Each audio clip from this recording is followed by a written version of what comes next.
A 20-minute flight from Glasgow, the Scottish Isle of Islay, off the mainland's west coast.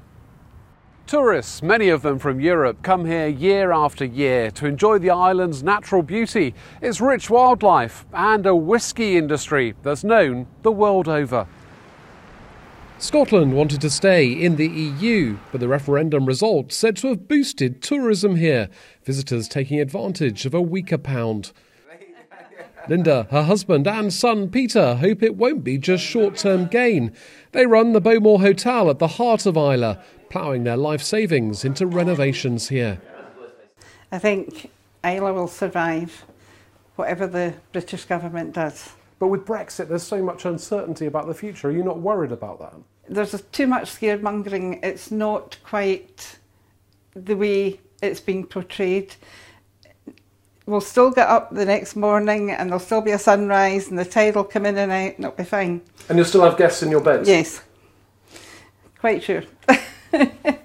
What do you fancy? What do you fancy? You want something peaty and smoky, or do you want something smooth and easy to drink? Down in the bar, son Peter's wowing customers with his whisky knowledge. There are 600 different varieties here. Whisky brings guests from Europe, Japan, China and beyond. It also fuels Brexit bar chat. When the common market started, I was all for it, you know what I mean? Oh, the common market. And now they're trying to get rid of our nationality, our laws, our queen, our country. If we leave with no deal, what do you think of that? It's the best thing that can happen to us. And the white crab meat you can get. In the kitchen, Linda's lending a hand. She voted to stay in the EU, but remains positive about her business. I think there's enough interest in the island's fisheries to counteract Brexit. And if Brexit happens without a deal, I think it won't be too long before we get back to normal anyway.